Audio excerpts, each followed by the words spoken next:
Olá, boa noite a todos e todas. Nós estamos retomando, né, a discussão que foi iniciada. A primeira parte encerramos por conta do tempo, né, de 1 hora, que é o tempo que o Instagram dispõe para essas transmissões. E estamos reabrindo essa segunda sessão, né, para conseguirmos fazer as finalizações, as ponderações finais acerca do tema da live de hoje, que é messianismo, usos e abusos, né?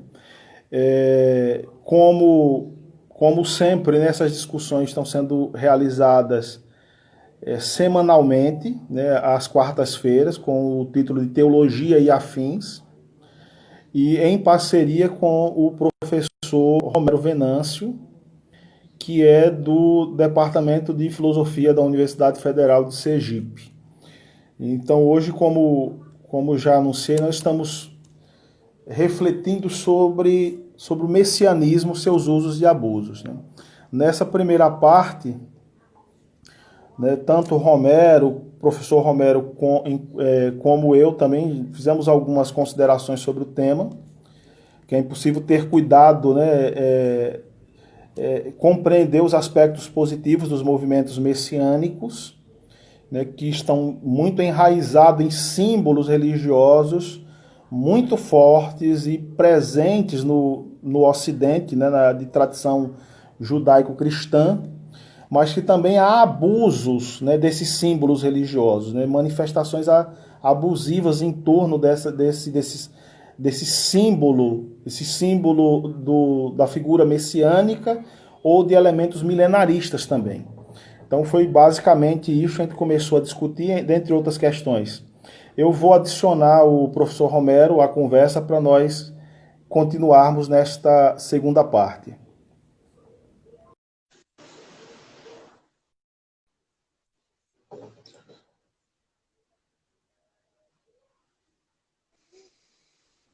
Muito bem, voltamos, meu amigo. Voltamos. Estava fazendo um resumo, né, do que Ótimo. já foi discutido, né, na primeira parte, que o vídeo já está disponível para quem não conseguiu acompanhar desde o início e quiser assistir depois com mais calma. E ficamos só nessa segunda parte fazer alguns comentários finais, algumas indicações de livros, né, como você. Eu gostaria de começar, Pois né, não. porque eu finalizo essa minha parte. É o seguinte, hoje logo cedo eu recebi por WhatsApp uma postagem de Twitter do Roberto Jefferson, essa Pois não. figura Ai, ai. política um tanto bizarra, oportunista, né? Claro. Que sempre fica encostando num governo após o outro que possa lhe favorecer de alguma forma. E por esses dias eu vi a postagem, vou verificar se isso não é fake news. Fiz a consulta antes de compartilhar para ver se. E de fato ele postou isso no Twitter.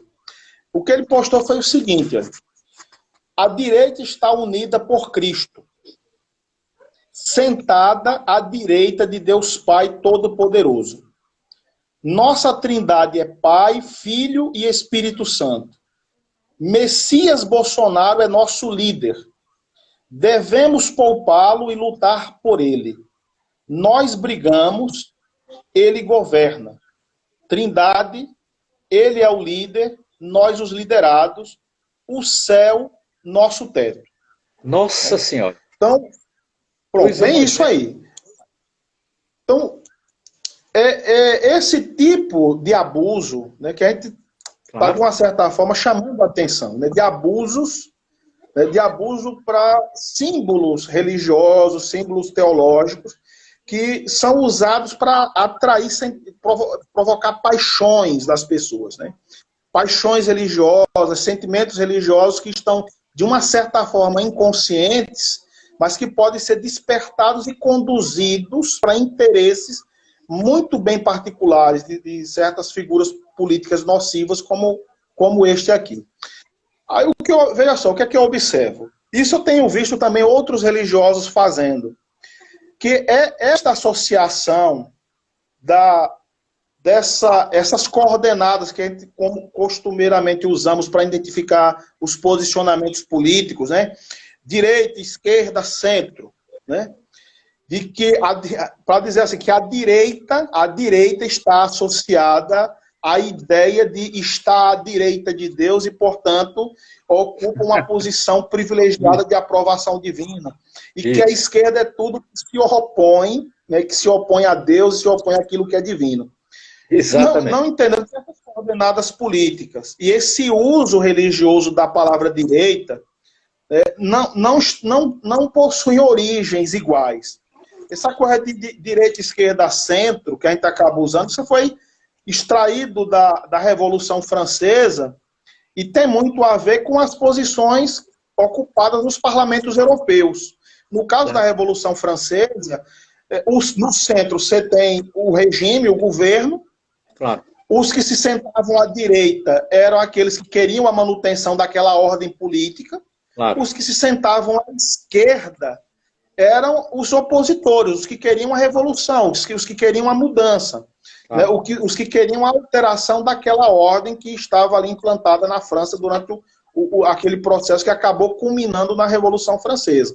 É a partir daí que se passa a usar essas coordenadas para tentar identificar, né, grupos políticos que são muito mais progressistas e defensores de alterações na ordem ou de mudanças da ordem social, e aqueles que querem a manutenção da ordem social vigente, né, que querem a manutenção de um certo status, principalmente os que ocupam elites, e que esses são identificados como os que estão à direita. Como tem as figuras de centro, centro-esquerda, de centro-direita, né, e aí vai. A ideia de estar à direita de Deus Pai, que aparece no Novo Testamento, no momento em que, em Atos dos Apóstolos, Estevão está sendo martirizado, está sendo apedrejado, e em agonia ele tem um vislumbre, ele olha para o céu e tem uma visão do trono de Deus com Cristo sentado à direita do Pai. Depois isso vai reaparecer, né, em expressões litúrgicas, em expressões batismais, como os credos da tradição cristã. Né, do Cristo sentado à direita de Deus Pai Todo-Poderoso. Só que esse elemento de estar sentado à direita na tradição bíblica, isso está muito arraigado, está dialogando com uma perspectiva da cultura judaica, né?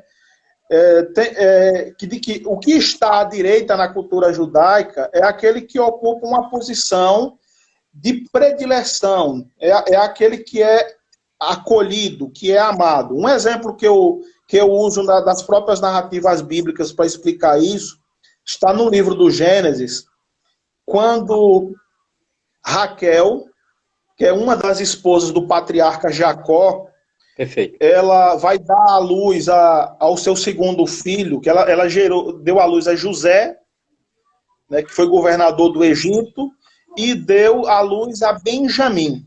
E durante o parto de Benjamim, ela acaba morrendo. Antes de morrer, ela chega para o marido e diz assim: o nome dessa criança vai ser Ben-Oni. Ben-Oni, que em hebraico Ben significa filho, Oni, da minha dor, filho da minha dor.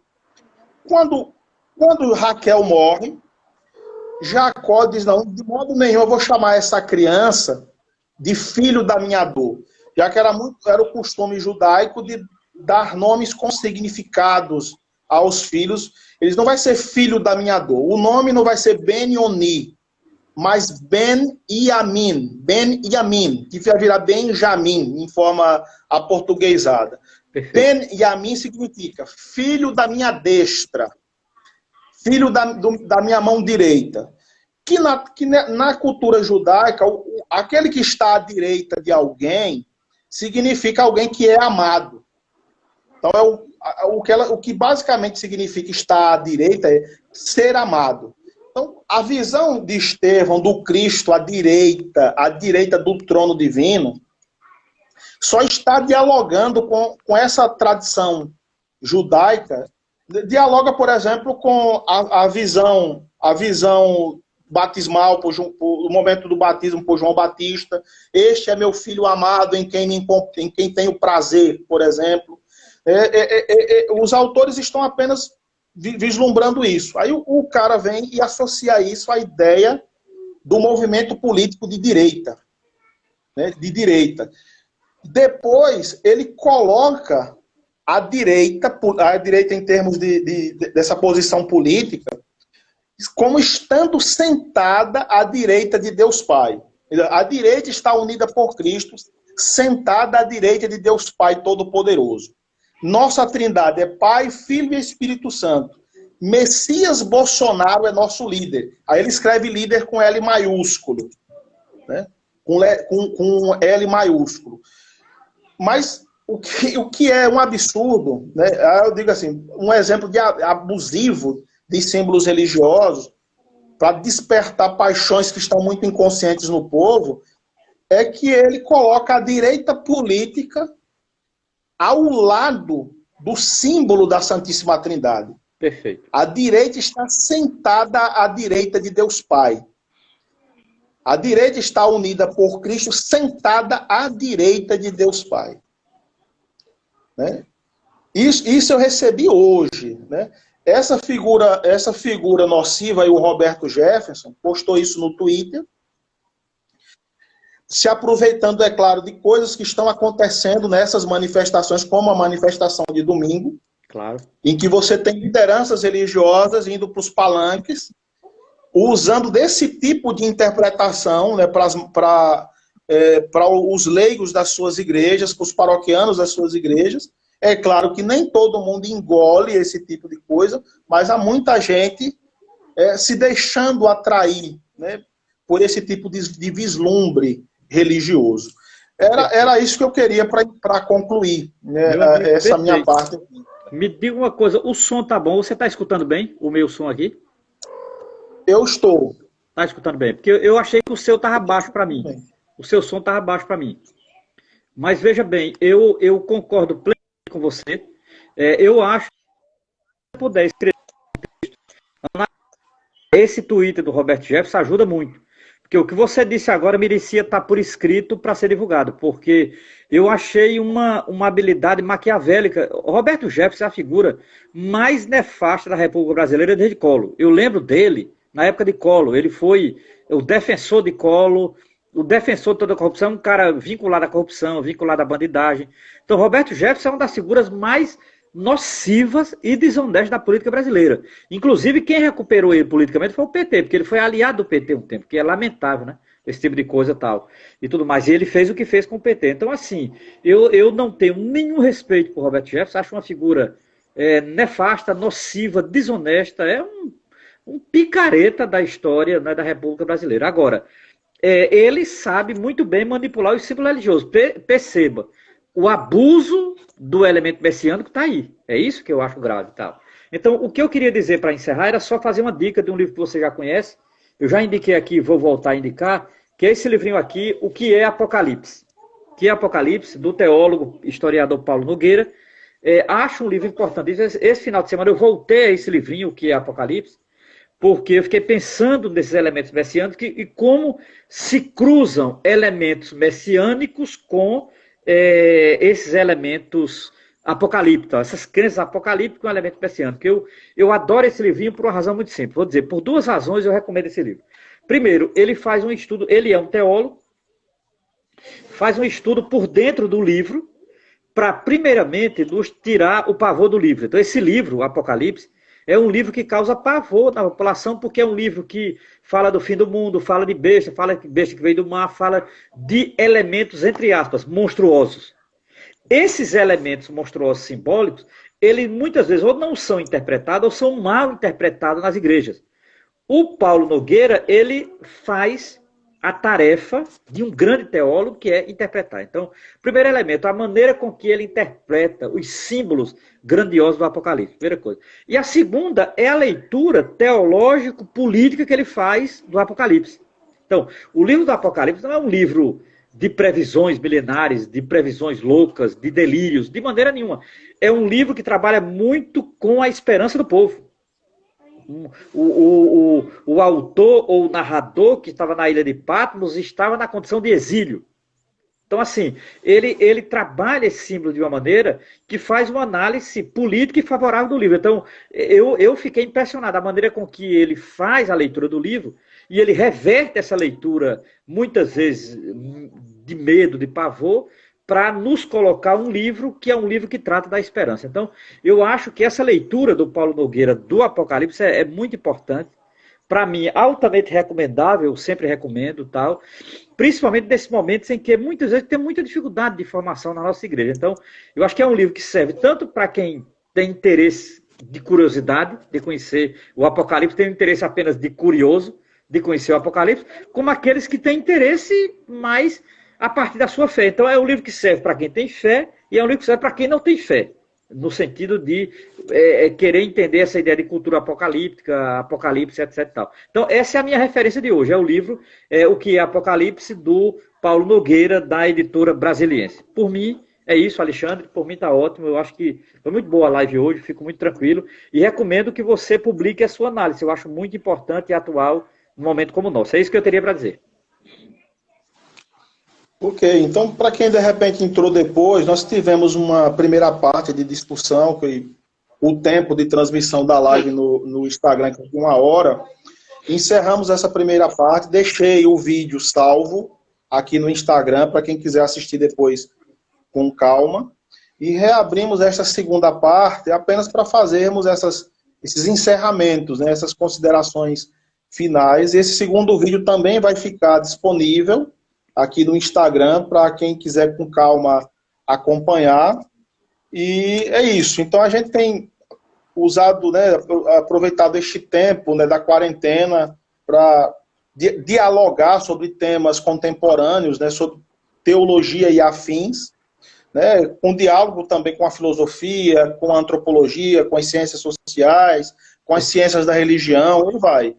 E sempre às quartas-feiras, né, às 19 horas. Então, tanto eu e o professor Romero temos feito esse exercício aqui de reflexão, sempre às quartas-feiras, e agradecemos as pessoas que estão sempre nos acompanhando aqui nesse horário, às quartas-feiras. Então, um grande abraço, Romero, tenha uma boa noite e aos demais também. Valeu demais, Alexandre.